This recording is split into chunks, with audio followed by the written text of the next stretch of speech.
And we back, baby. And we back. Hey. Episode 160 of the works. We at 160, 160. 40 away from 200. Mm-hmm. We getting there slowly but surely. Trying to come up with something for our 200th episode because that's another milestone. Yeah. That's a big milestone, getting to 200. So, if you guys have any ideas or any suggestions that you guys would like to see for our 200th episode, Mm-hmm. I know it's 40 episodes away, but we can always plan and prepare for it. So let us know. Yep.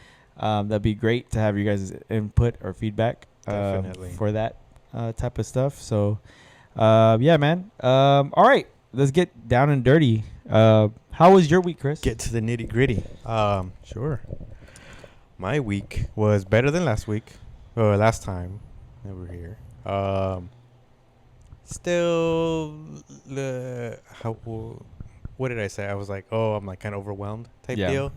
Now it's more of like the edges are lingering, kind of overwhelmish, and it is what it is. Just, I guess, halfway through the year. Crazy. Yeah, 2 quarters down. Crazy. So, and it feels like it's gone by fast, but slow at the same time. I started my little workout again this past week. Happy belated birthday. Thank you. we didn't say that the last episode because it was a couple weeks before that, but happy belated birthday. Yeah. Appreciate that. Yeah. Into the 38 club. Mm-hmm. So I think maybe that's why this week is definitely, these past weeks have been better. And shout out to my sister and Chris for getting me a really cool gift. They got me the Iron Man helmet Yeah. that I can put on, and that shit opens, Sheesh. which is pretty cool. That's dope. Yeah. And I don't know. The rest of this week has been, went quick for sure. This thing keeps going out. I think it's because I keep laying on it. Is that better? Yeah. That's better. Yeah. Good. And I'm on the up, so I would say 7.5, 8. That's good. That's good. My week has been, well, first of all, I was off all last week, and when I tell you it went by super fucking quick, it went by super fucking quick. It didn't even feel like a week. It felt like I was off Friday, went into the weekend, and then came back to work on Monday. That's how fast it went. It just flew by. I didn't like it. I was super excited for the break, and then I realized halfway through, like, this ain't gonna be a break. Like, I ain't gonna get a break. Like, this is going way too fast. So, yeah. we had, some stuff happen over the week that, lingered into the following or last week. Mm-hmm. Why is that? Keeps going in and out, right? Yeah. Yeah. No, I think it's here. Oh, yeah. Is that better? Nope, that went out. How's that? I think we're cool. Okay. Yeah. Yeah. Okay. That lingered into this week. That we just passed. So, I mean, other than it being fucking crazy ass fucking hot. Dude, yeah. That. I don't want to say it came out of nowhere because we know it's summer, but like, yeah, for real, it came out of nowhere. I wasn't prepared for it to be this hot Mm-hmm. this week. So, my runnings changed. I've been trying to get up earlier and earlier to beat the heat because it's fucking hot. I would say, work was smooth this week, kind of slow. We're barely coming back for shutdown, so we're kind of ramping up. I would say I'm at like a 6.5. Yeah. Yeah, it's kind of middle of the road. Not too high, not too low. My workout's going great. How's your running?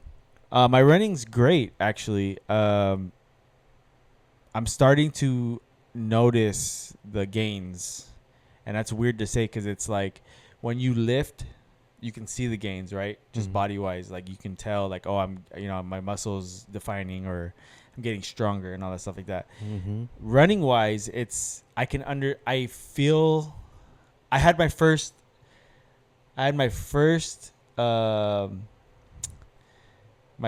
introduction to flow state. So I was running and I didn't have it for that long. because I snapped out of it because I was like, what the fuck? Like, it was weird. I was running and everything just felt like I was going, that it was like everything was syncing correctly. Like I was stepping, or I was running, step, breathing. My body was moving in sync. Like I felt like there was no wasted energy. I felt like I was I really felt like I was gliding down the fucking road, like the way I was running. And then I realized, like, what the fuck? Like, this feels weird. But like I said, it's just I feel the gains. Well, you can see them for sure. I'm gonna tell you right now. I can tell in your face. Yeah. Right now, we were talking earlier, and I was looking up, and then the light was shining. I was like, "This is high school, right?" Yeah. Yeah. So, I see it in the mirror now. Like I can see like my face definition coming back to when I was, skinny Ray. And I noticed that quick after like the first month of me actually training, like sweating and all that stuff like that. So with the weights and all that stuff like that, I can really tell. But like I said, it's just a different feeling knowing like how fast I'm getting, and I'm not as tired when I'm running anymore. When at a certain point, like it's, so it's good. My training's going great. I think have you done like an endurance, like see how far you can go yet, or just the way the training is, it's Monday through Friday, or I would say Sunday through Friday, and it's just they break up like base run, which is like they give you like 45 minutes of a certain pace. Threshold runs, which is like they'll give you like a 10-minute warm up, and then for like 18 or 20 minutes they want you to run at a high pace. So it'll be like, maybe 70% of your energy, right? And then they have these intervals, which are sprints. So they'll give you like a 10-minute warm up, and then they do 7 sets of like running at your 100% max for like 10 seconds. The last one was a minute. I was running like, dude, a minute of 100% running? Crazy, bro. It's fucking. I'm getting maybe 20 yards. Crazy, bro. I'm telling you, it's fucking nuts. And then on Saturdays is usually my long run. So like they'll do like, it's not really distances. It's time. So it's like, all right, you have to run a whole hour for this pace, and then at the end you'll get like 6 miles, whatever. Last week I was supposed to run an hour and 40 minutes, but things happened and I couldn't get to do that run. And the way my book, everything that happened, I just couldn't get myself to do it because I wasn't prepared mentally, so I didn't want to hurt myself. So I just skipped it and kind of went into the next week and tried to start all over again. So I've been getting a lot of like running things on my feed and everything. Huh? Sorry. I think it's because we're talking about it right now. It's listening. Have you seen that app with I forgot what it's called, but where you run like a fence or whatever, and it makes your territory. Yeah. Actually, I did see that. You've been seeing that? Yeah. I've been seeing a lot of that. So I didn't know if you were on that too or not. No. I actually I saw that like a couple weeks ago. This guy was like, I have never hated somebody that I don't know in my life. And I was like, look at the video. What the fuck is he talking about? And he was like, if you guys aren't aware, there's this running app where you have your territories, and wherever you run for like a duration of time, you can capture that territory. Yeah. And he's like, yeah, man, this is my town. And I'm running around it, and I'm like thinking, yeah, this is my shit. Why did I wake up the next morning and somebody took my shit? Dude, I was like, what the fuck? I've been following this guy. These guys are taking over mountains. Yeah. Mountain ranges. Crazy. I was like, he's like, yeah, I'm on mile 15. I'm on mile 23. I was like, I just ran 27 miles to take over this mountain. Crazy. And I was like, that's right. Because the other guy, the guy who's competing with, his name is The Horse. And he's like, yeah. Forget that horse. This is my spot. And then like he'll be like a week later, he ran right through my mountain. I don't even know how he got there. Thought that was pretty funny. Yeah, that's pretty exciting. Maybe after my marathon, I'll look into it and see what, because that sounds like a different variation of what I'm doing. Yeah, I was looking at that. I was like, do I want to do that? Do I want to take over? And I was like, nah, never mind. I'm not that competitive. Too much work. I was like, I'm not that competitive. It doesn't require a controller, so never mind. Yeah. But yeah, no, that's good, man. It's good to hear that you're still doing that. Yeah. like I said, I've dedicated myself to this. So whether I fucking fail or not, well, not fail, but depending on if I hit my goal or not, I'm gonna finish. So, Alright. I told my wife I don't see a plan for any more marathons, like in my head. Mm-hmm. I just feel like I want to do this to prove to myself like I was able to do something Mm-hmm. that I chose that I wanted to do. Mm-hmm. And then for me, it's just like I like running. Like I'm cool with the just every. I was telling the guys, I'm like I think I'm cool with the 2 or 3 times running during the week, and then having the occasional Saturday runs with the boys. Mm-hmm. Like I'm cool with that. I think that's kind of like where I'll probably fall in after this marathon. But yeah, so I don't know. The hype is real. Yeah. Yeah. It's just, to me, it just totally consumed me. So Dude, I've seen running everywhere. After you Now, guys started talking about it, I was like, now, you're like, what the fuck? what? Where does this come from? Stop it. Stop it. Stop telling me to do this. I don't know, man. One day you're going to be like, Chris, you ran? Yeah, I'm like, you're gonna post it up like, oh yeah, we got him. We got him, coach. Yeah, man. All right. Mental health check. Let's just a reminder for everybody, right? We do talk about this a lot. As going into the second half of the year, there's a lot of holidays coming up towards the end of the year where a lot of people have grief, sadness, depression, and stuff like that because they've lost loved ones either recently or, you know, as far back as you can remember because they've been there with them their whole life. And let's try to help them out. Try to see it when it's they're going through it. Try to get them out of it by just maybe sitting in the mud with them, getting them to talk about it, fighting.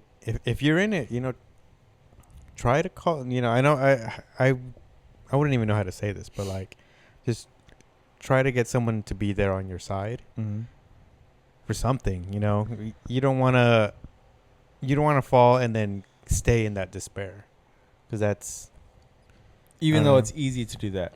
That's right? the easy. Yeah, I think that's one of the easiest things to do. To just stay down and be down, and then if you stay down there and you keep, I don't know if I sent you that thing where, or maybe it was something that I retweeted where it was like, if you make everything so easy for people, if you make it too easy for people not to help you, like it's gonna be easy for people not to help you. So help yourself a little bit to have other people help you. I don't know if that makes sense. Yeah, and I think a lot of people too. We talked about Addison about this, right? Addison's shout out to Addison. Him saying about like he feels like he burdens people if that's the reason why it's hard for him to like reach out when he's going through some stuff, because he doesn't want to burden people with his shit, but at the same time it's like we're all going through some sort of shit. So if you happen to just be like, hey man, like whether it's even you don't even want to call them to talk about it, maybe you guys just want to go out to eat just to laugh, or you want to call somebody so you guys can talk about some certain topic so you get your mind off of it. Now you're helping somebody else because maybe they're going through some shit but they didn't want to call you. Right, and that type of shit. So you kind of work each other, mutually help. Mutually help each other. Yeah, definitely. I don't know, not somebody that I know, but someone that is close to me has had someone pass away recently because of that, and sorry about that. Condolences to their family. Condolences to them and everyone that's affected. And it's really hard, especially when to hear something like that, especially because we do this podcast and we're like, reach out to people, but it's also like if you're gonna stay down there, like you need at least to do the one, at least take your hand out. I guess that's what I'm trying to say. Like you maybe don't say, hey, help me, but like some sort of in to be able to help you too.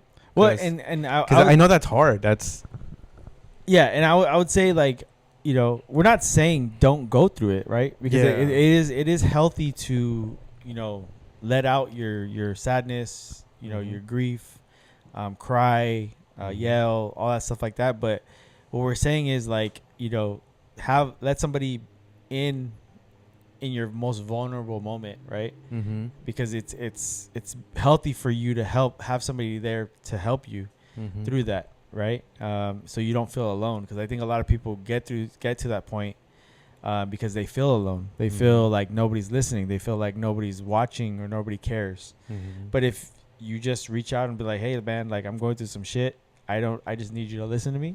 Yeah. I don't need answers. What we always say is like we're not here to fix it. We're just Yeah. here to be here. Yeah, Right? exactly. Be present. You know? Yeah, be here with you, like you said, sit in the mud with you. You know, Yep. like we're there. Yeah, just to make you feel like we care, right? And that's the most important part. Yeah. Most important part is to make you feel that we care and Yeah. we're here to listen. Yeah, if you want to plug that, the 988. Yep. The 988, obviously the suicide hotline, suicide and crisis hotline. If you have anybody that needs help or you need help, please call, get the help. Yep. Therapy, it works. Again, if you don't want to do therapy, like we said, you need to talk to somebody, Yeah. right? Anyone to help you out, because it is healthier to let it out and talk to somebody than keeping it in and letting it eat you alive. Definitely. All right. We'll just go straight into the mental health. I put addiction versus or the way addiction affects mental health. Mm-hmm. What does addiction really mean? Addiction is when a person loses control over something they continue to use or do, even when they know it's hurting them. Yep. I've talked about this on the pod a lot. Watching my mom basically implode because of this is, hits home. You understand, and it's one of those things where addiction is real. Addiction isn't only using drugs. Like there's many other things that of everything that comes with addiction, right? Gambling, other stuff like that. So it is very serious. Why are addiction and mental health so closely connected? Mental health and addiction are connected because they both affect the brain, emotions, and the way people cope with life challenges. Often one can contribute to or worsen the other, which 100%. You're especially if you're a drug user or alcoholic, it makes you tailspin into depression, anger, any sort of things like that, and that's why they kind of balance each other out in a way where it's like, as you do one thing, it kind of worsens the other thing with it. Yeah. Right. So you become dependent on whatever you're addicted to try to cope with this I guess bad feeling that you got with you, or, that's probably that's probably like, I don't know, it's a vicious cycle, I guess.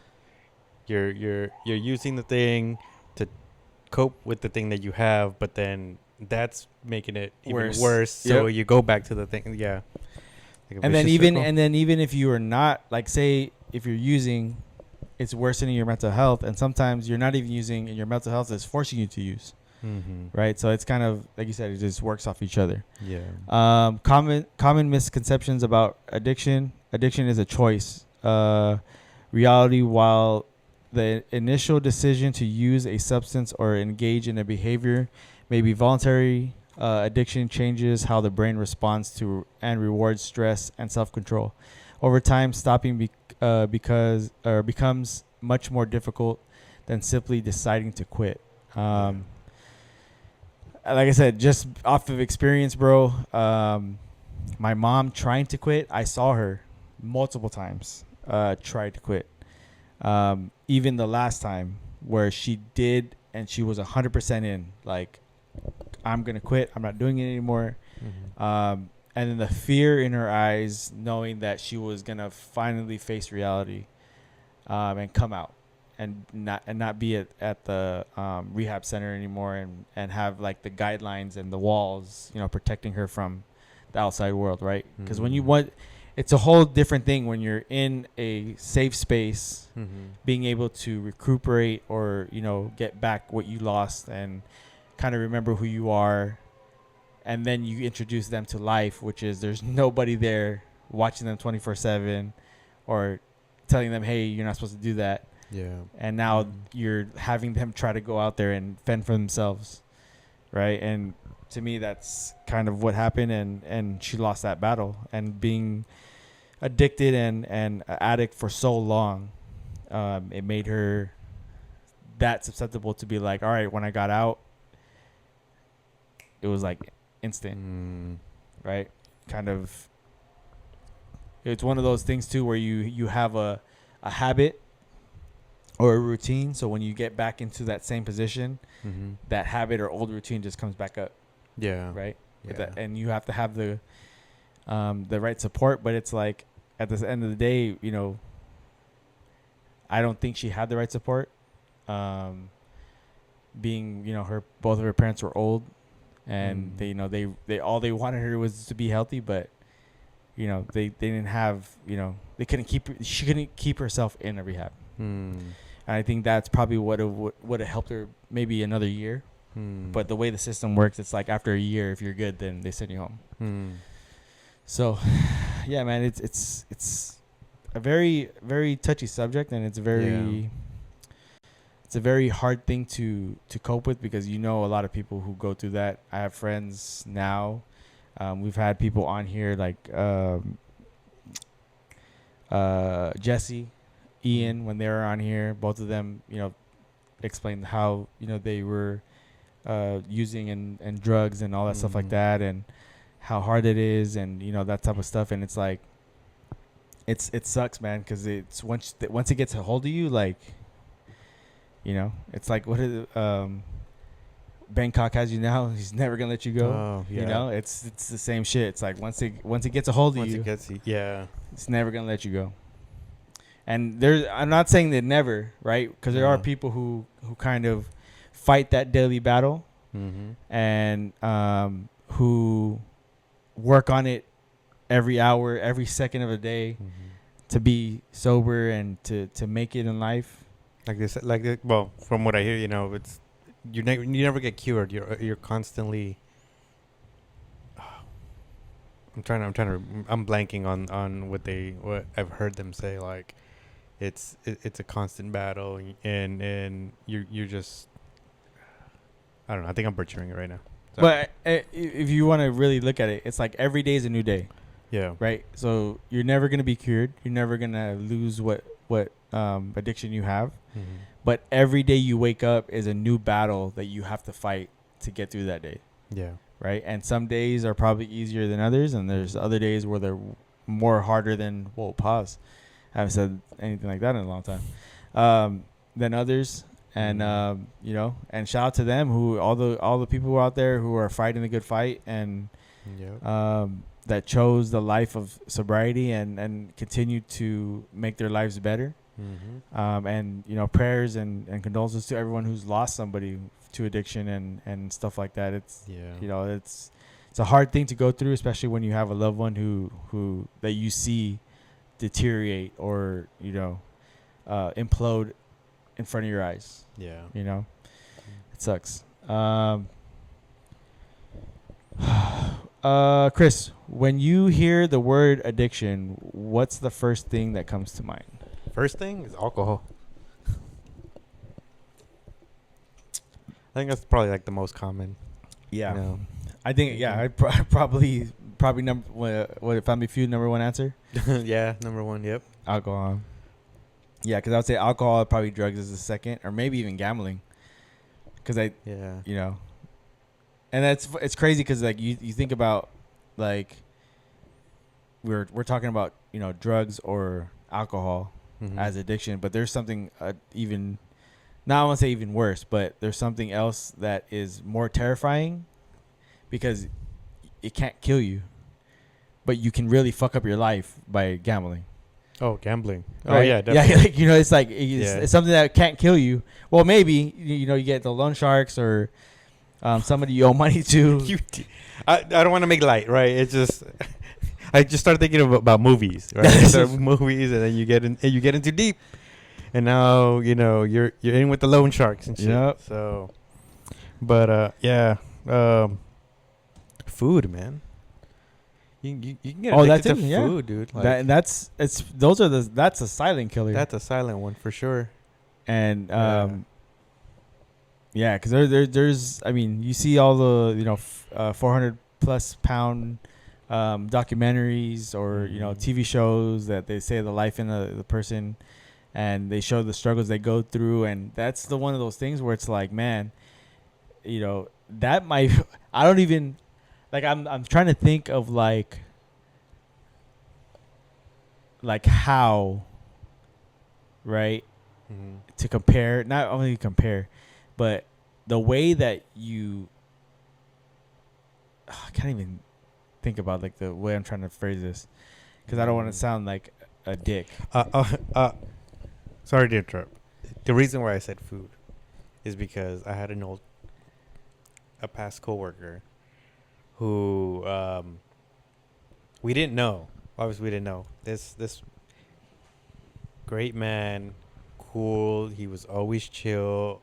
Um, he loved his sweets. Mm-hmm. That's I remember all the time. Like he would come in and he have candies and cakes and bring in. He was just really cool, all about that. Like he's like, yeah, man, did you try this? Have you tried that?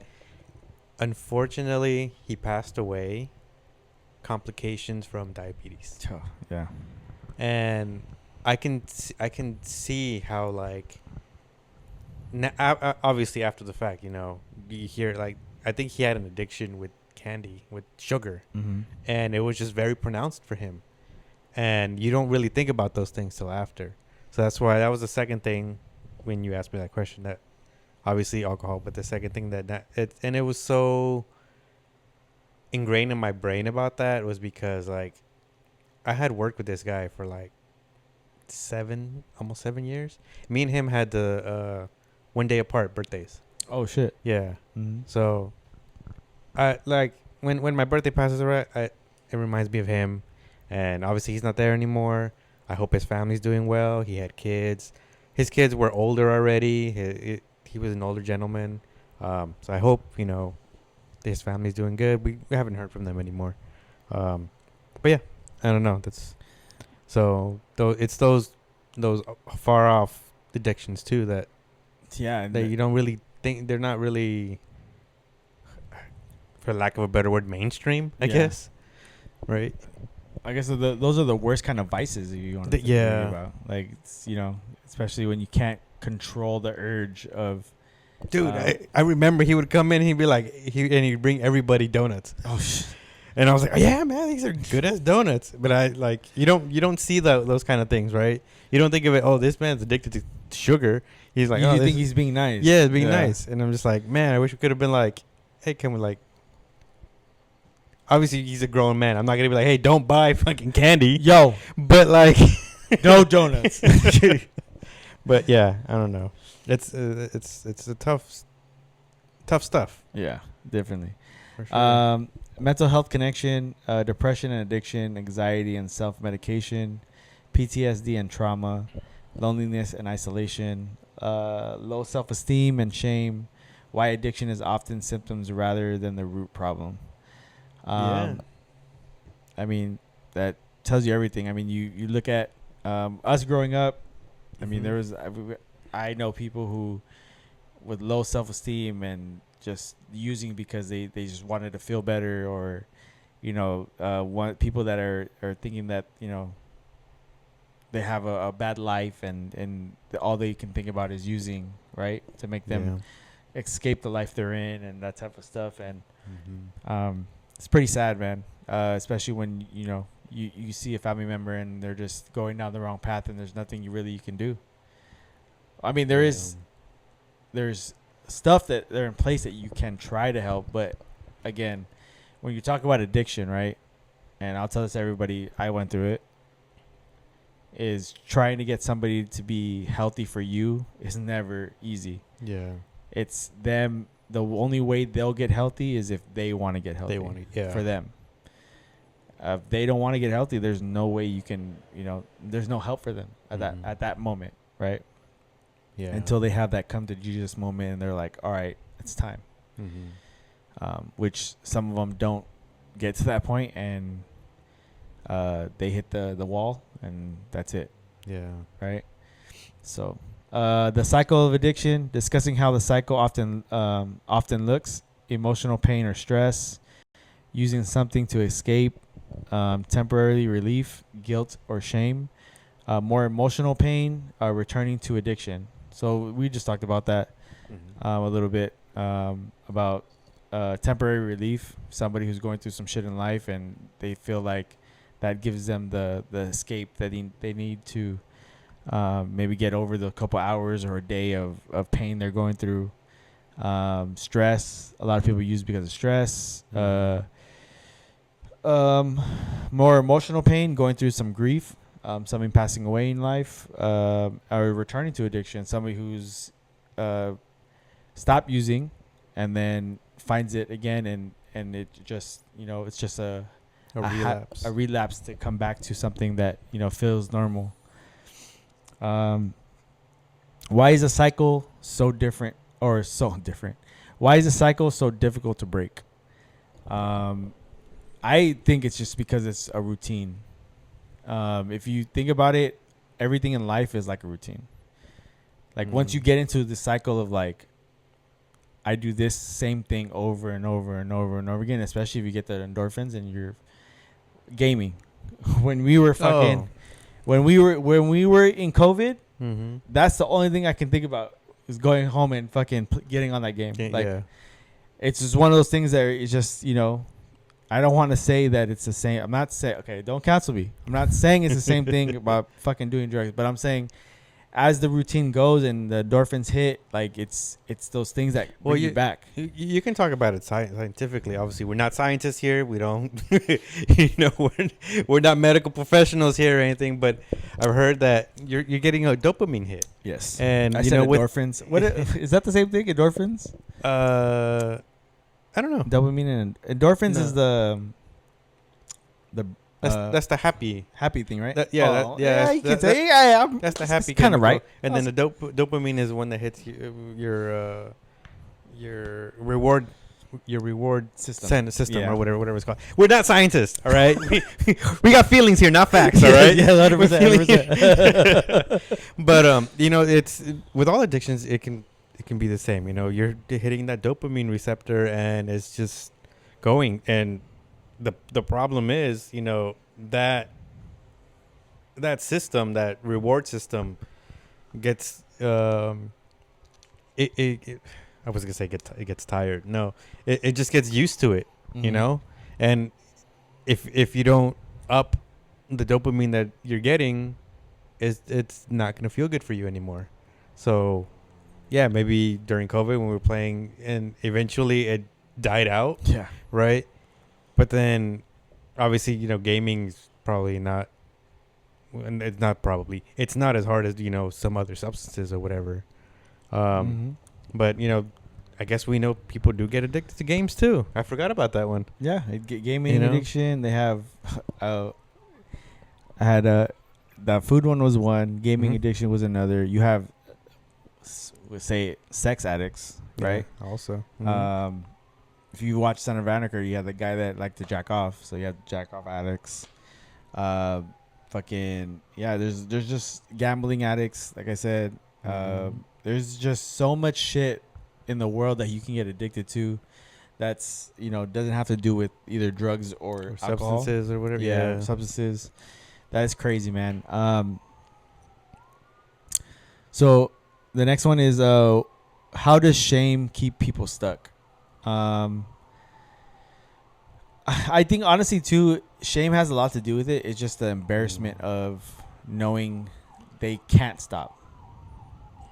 That makes sense. Like if I'm talking to you and you're going through some things and I'm asking you to stop, and you're like, yeah, I will stop, blah blah blah, and then next week later you're like, oh, I'm still doing it, and I'm like, well, we need you to stop. A week after that, you're like, I'm trying. Then you start getting the shame factor, right? Yeah. Like, I'm trying, but I can't. And now you're embarrassed because now you get to see me again, and you're like, I still haven't stopped. Yeah. Right. And I think that has a lot to do with it too. It's just a shame and embarrassment of not being able to control something that you're doing, Yeah. right? Yeah. I'm trying to think. There's probably a word that's just escaping me. I don't know. But yeah, no, I agree with you. The shame of like not being able to control, knowing that you're in your own body, you know? Mhm. And I think that's probably a bad place to be, like Mhm. mentally, Yeah. right? Knowing in your head, like you're telling yourself to stop. Mm-hmm. You're telling yourself, I don't want to do this. But your body physically is like, we're doing this. Yeah. And then you're like, fuck it, we're doing this. Yeah. Like, it's like, it's tough, man. It's tough on the mental. And I think that's why a lot of it has to do with, your mental health is very important in that aspect of life where you're trying to be, what is that word? I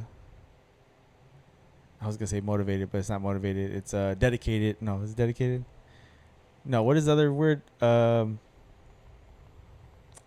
Fuck. Disciplined. Disciplined.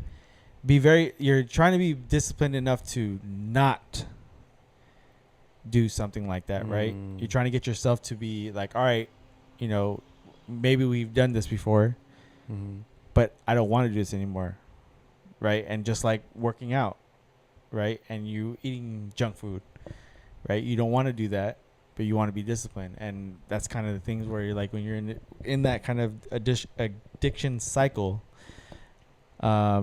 it's hard to get out of it, especially when it makes you feel a certain type of way, and it's one of those safe spots. You think it's a safe spot. I'm not saying it's a safe spot, but it's one of those things where you get accustomed to, and it makes you feel good to be in that position, right? I had a question. I lost it. Oh, do you think discipline can be learned, or is it in you? I think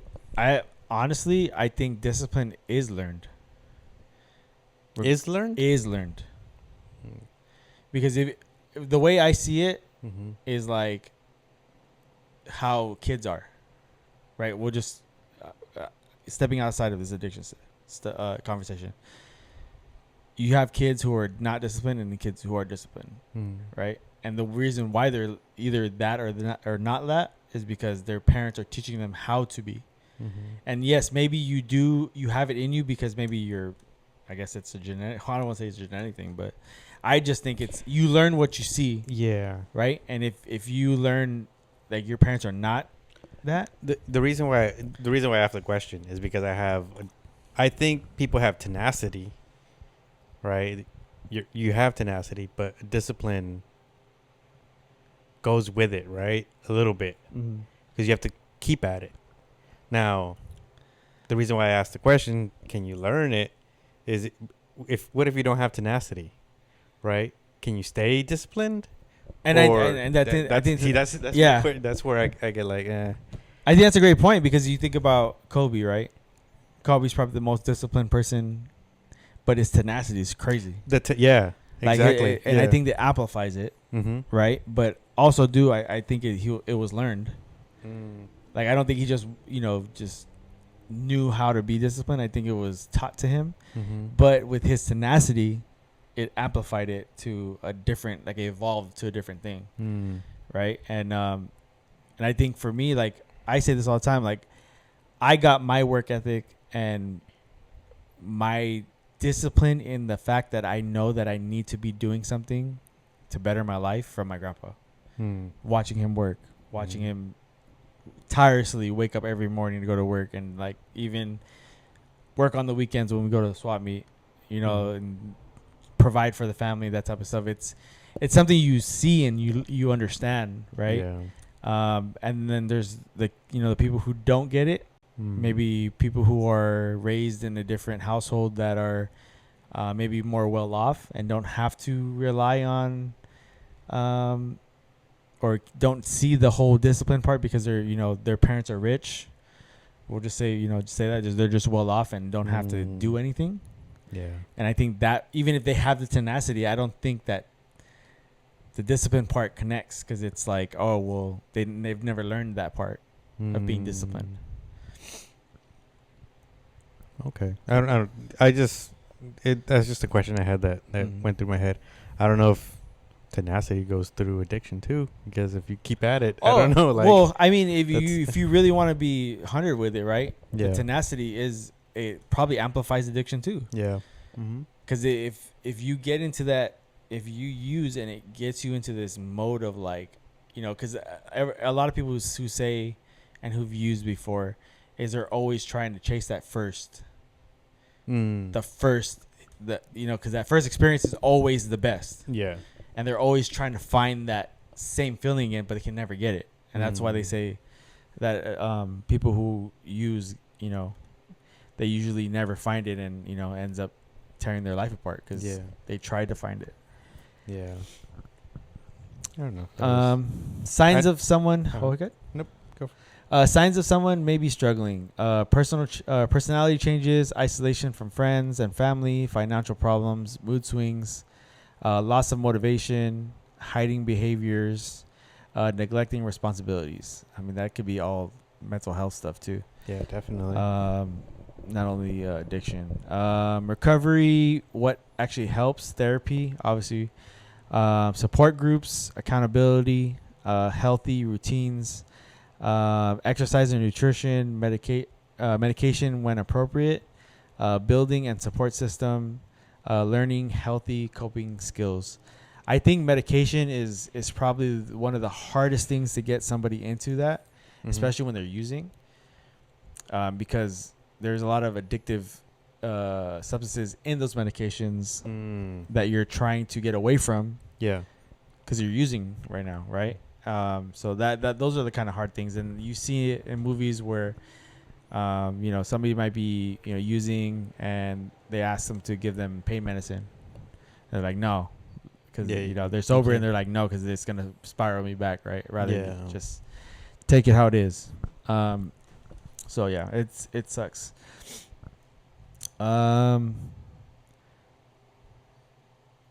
We'll just discuss recovery. Recovery isn't always a straight line. Relapse doesn't erase progress. And that goes through life, man. I mean, recovery, and I think we've talked about this before where, even in mental health, there's days you're going to have bad days, right? Yeah. You can't let that affect what the progress you've got to that point, right? Everything that you built to get to there, and then you have a bad day or a bad month or a bad week. You can't let that destroy everything that you've got to that point.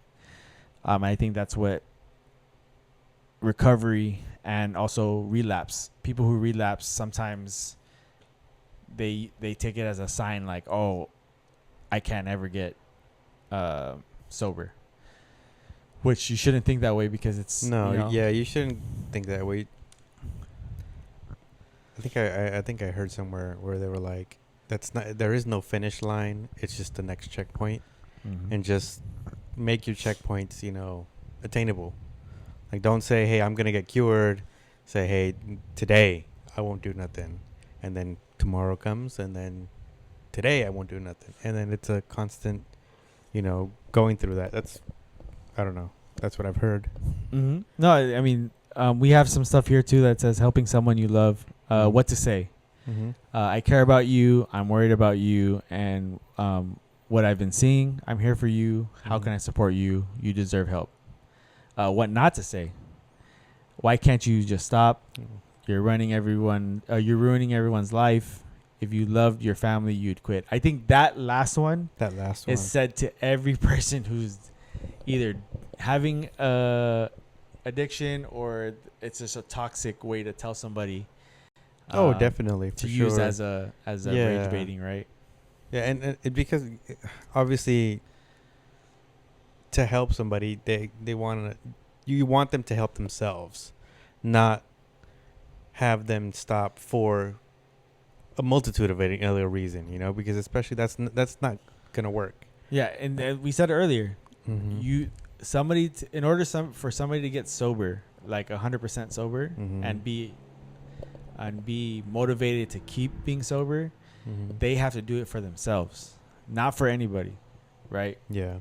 Yes, a motivation can be your kids. A motivation could be your wife. A motivation could be your family. something that you love to do or whatever, blah blah. But the number one point of keeping that is the person who's actually in that. Because without them, they'll go back. They're the ones that have to deal with that day in and day out. Yeah. Setting healthy boundaries. I think that's one too with mental health. Let's see. Not giving money. This is things that you can do to support them. Not giving money that supports the addiction. I care about you, but I won't give you money if I believe that it may be used to support your addiction. I can help you find food and transportation and resources. So basically, a way to tell them in a nice way that, hey, you know what? I'm not going to feed your addiction. But if that is what you're really asking for, I can go get it for you. Encouraging professional help. Obviously, we always encourage professional help here. We think it's a great tool to use, even if you don't. The thing is like, we encourage you here because, even if you don't like it after you try it, it's always a good tool to try it and see if it does help you, right? Yep. It's always good to try something once. I'm sorry, I shouldn't have said that with talking about addiction. All right, man. Well, that was our mental health part of the pod. I have PSA, brick by brick, mental, and I talk about mental blocks because while working out, I've had a couple of just mental hurdles that I've had to go through to get myself up, to keep myself motivated, especially because it's you versus you. And I'll tell everybody that it sucks at certain points because, I wish you had somebody there with you preparing for this, like, running every day. Like, those are fun. Running with Mark and them is fun. You get to talk and all that stuff like that. But when you're training by yourself, it's like you have to find the motivation to go out there and run. Yeah. And actually run, like, do the workout and not be like, you know what, I'm going to quit. Yeah, sorry. I'm giving side eye over here. I'm giving real hard side eye over here because it's me. And it's hard, dude. It's those days that I go out there and I'm like, I can literally go back inside and sit down and nobody will tell me anything. Yeah. Well, my wife will tell me, like, you need to go out there and run. Even Aria will be like, aren't you supposed to be running today?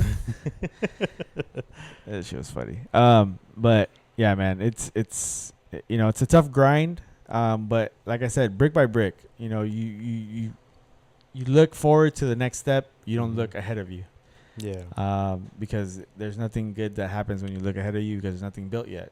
You just focus on your next step, place that brick, next step, place that brick. And before you know it, there's a fucking building standing in front of you. Yeah. All right, man. The only thing we have for a topic today is there's something I've seen on TikTok. It's what do you think is worse, taking accountability or saying sorry? What's worse? What's worse? What do you think is much harder to do, take accountability or say sorry? Oh, taking accountability 100%. For sure. Yeah, you can fake it. I'm sorry. Yeah. People can fake it, and I'm sorry, but taking actual accountability, like, hey, my bad, I did that. For your actions, yep. For your actions, like, man, you could throw a stone and hit anybody, and you can just find that. Get a sorry. Yep. Yeah, man, that's. Yeah, I think it's crazy because I remember just thinking about when I saw this, it's like you can really tell how a person's personality, or not personality, but like how a person thinks in their head, by the way they hold themselves when they either don't or do take accountability for something they've done, right? Because if the first reaction is to blame somebody else, when everyone in the room knows it's, hey, this was your fault. Yeah.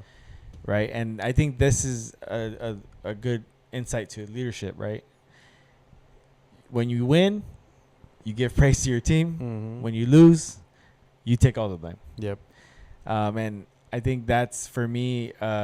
I thought it was really funny when I saw that video. If you're a good leader. Yes.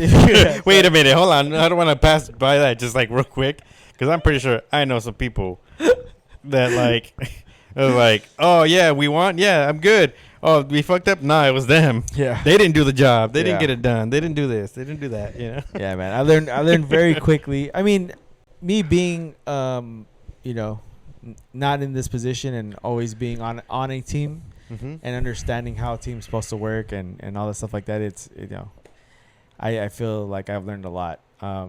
But going back to accountability, I think that's probably the biggest pill to swallow. Mm-hmm. Is sitting up there and being like, hey, it's my fault. And yeah, I just thought it was, I knew the answer already, but it's just like I was like, this is probably a majority answer is accountability. Yeah. I think I'm not quick to say it was me, but like I'll take it accountability when it's my fault. Like, yeah, it was my bad. I did that shit. What's next? Yeah. Well, I think that's the thing though, right? I think because for me too, it's like if I do something wrong, most of the time I have to reflect and get to that conclusion, like, oh, it's my fault, right? And I'm not saying like I have to think because I have to make sure that it wasn't somebody else's fault. It's just to me, is like I like to reflect and be like, all right, who did I hurt, or who did this made feel uncomfortable, or who did this make somebody feel uneasy, and then like it's my fault how I said it. How did I say that? Did I say it correctly, or did I say maybe I could have said that better, right? And I tell my wife this all the time. Like it's just like I know what I want to say, but my delivery is just not there, right? I don't have the words. My words usually don't come out correctly the way sometimes when I say stuff. And I'm sure you understand that because you've been with me for the longest. You've known me for the longest. And that's why I'm very black and white. Like I have things in my head and I'm just like this. Yeah. Right? Rigid. Yes. Yeah. And my wife is different. She's very like, she knows how to say stuff. Like she can say it how she wants to and it comes out correct the first time. Me, I'm like, sometimes I'm like staring at the wall, like I want to say this, but I don't want to say it and it's going to come out bad, Yeah. So I try to repeat it over and over again until I get it correctly. And I think that's why too, at work, I'm usually mentally exhausted when I get home because when I'm writing shit, I fucking write and I'm like, I got to read this, like 4 or 5 times because I got to make sure I'm not sounding like an asshole, because of my position. I want to make sure that I'm saying it correctly. Just ChatGPT, make this sound more professional. Oh, Copilot. Dude, it's funny. I do that Copilot and I'm like, make it sound, this. And I'm like, that is what I wanted to say. That's at work. But I guess, if we're talking life-wise, I get it. Yeah. I don't know. I'm, like I said before, I'm not gonna shy away from if I know if it's my fault, it's my fault. Like I get it, but I think I'm more of like, okay, it was my fault. What do I or we need to do to like correct this, or what do we need to do for the next time that needs to be done? Like I'm more of like, let's fix it and move on, type deal. I know my job doesn't like that. Yeah. They want you to feel the wrath. Yeah. Why? We're done. It's done. It's over with. All right. They paid the money already. It's gone. Let's figure out how not to do this next time. Yep. Can we get an alarm, please? For real. Can we put something in place? Yeah, there's some checks and balances that we can, better optimize for this situation. There could be implementation. There could be a CAPA drawn up. We can. Where are the SOPs? Let's pull those up. Real quick. Let's update the procedures. There's a lot of things we can do to make things better around here. My sister hates that about me. I know. Dude. I remember you guys were telling me about the fucking time where you guys broke down and you're like, she was like, yeah, I don't know. Chris is just like cool. Like he was like, how are we gonna fix this? What are we gonna do?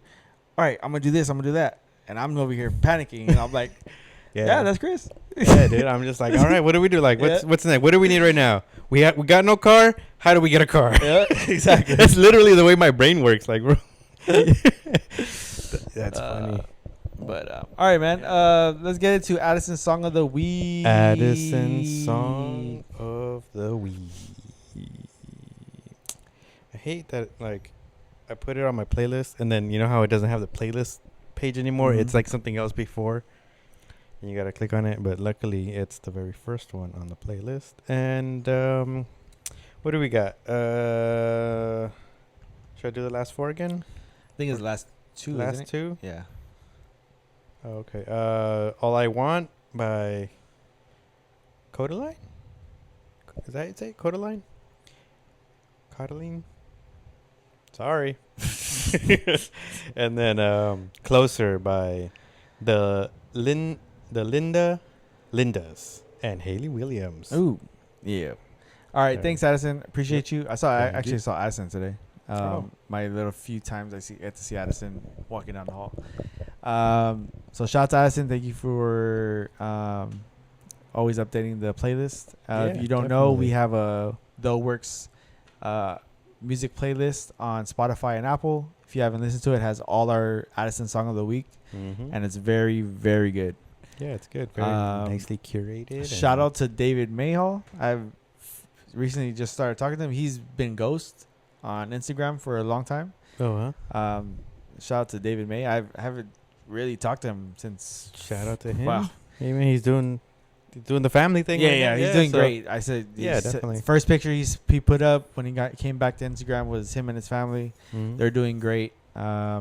Actually, the funny thing is, I saw his daughter on the last day of school, and I was talking. And the funny thing, she's like looking at me like, I think I know you. Mm. And I'm like waiting for Maya to come out of school because they go to the same school. And I'm like, hey, I know you. Hey, you know, it's like one of those like awkward moments where like somebody knows you, you know them, but you don't want to be like, do I know you? Do I know? Yeah, you know. And then I was like, wait, that is her. I was like, oh, okay, whatever. But yeah, shout out to David Mayo. Shout out to Eric. I saw him yesterday. Hey. You know, he asked for a ride somewhere. I saw Eric for the first time in fucking In a while? in many moons. In many moons? Yeah. Shout out to Eric. Hopefully we get you back on the pod, you know? Yeah, You definitely. Dick man. face. You haven't fucking always rejecting my invites. Let's see if we can get on some Mecha Chameleon. I again. know, for real. Shout out to Carlos playing Shout out to fucking Carlos. game. I haven't fucking seen Carlos in forever. Oh, yeah, actually, you know what? Happy birthday, Carlos. Oh, It's- well, what time is it? It's tomorrow. No, not right now. But Yeah. Happy tomorrow. early birthday, Carlos. happy early birthday. I thought it was 12 already. I was well, like, by the time this comes out, Yeah. his birthday would already pass. So happy Happy belated. happy belated. Yeah. Yeah, man. Happy birthday, Carlos. Is there anything else? And what? Oh, newsflash! My son got a car. Hey, let's go. Yeah, so you'll see him. Got the whip. All I would say is prepare yourself and watch out for this motherfucker driving outside. Watch out outside. Watch yourself. No, I'm just kidding. Congratulations to my son. He got his first car. Nice, congratulations. So he's gonna be starting Got his driving wheels. around. Freedom. Yeah. Freedom. I can send somebody to go get me food now. I don't have to go get it Hey. anymore. So shout out to my Yeah. son. Let's go. Yeah, man. I think that's all. You got anything? Yeah, Shout out to man. the Lopez's actually. Chris and Genesis. Haven't seen you guys in forever, but Yeah, shout I out. see you guys on social media. You guys both look like you're doing great. Oh yeah, definitely. Chris is hitting me up, and Alex is hitting me on the side about running. So, shout out to both of you guys because you guys will both be joining me in October. Hey. Shout out to my cousin Clint. I know we're doing shouts right now. Shout out to cousin Clint. He's in the Philippines right now. Oh, he is. Yeah. Oh, damn. Back to Doing- the motherland. Yeah, motherland. Doing thing. I can't wait. I'm trying to go Let's back. go. Oh, You down? is it hot? Oh, It's I'm down. fucking hot, bro. I'm down, but It's humid. fucking hot. Well, you know what? Is there at least a fan I could get with me? Like, oh yeah. portable fan? We'll make this deal. We'll make this deal. We'll go back to my motherland, and Uh-huh. I'll go back to your motherland. All right. Deal? I'm down. I'm down. Yeah. I'm down. All right. Shake. Okay. We're gonna share the heat. Yep. Share the heat, dude. I laugh so hard because like my cousin always makes fun of me. She's like, Chris was over there. He would not get away from the fan. Like he would get out the room for like 2 seconds and go right back to the fan. It's probably gonna be me and you. Man, It's fucking hot out. for real. Yeah. Anyway, yeah.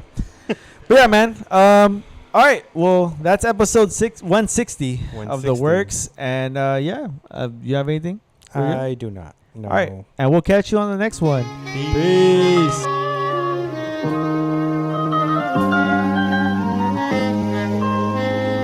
Back, baby. Shout out Juice on the beat.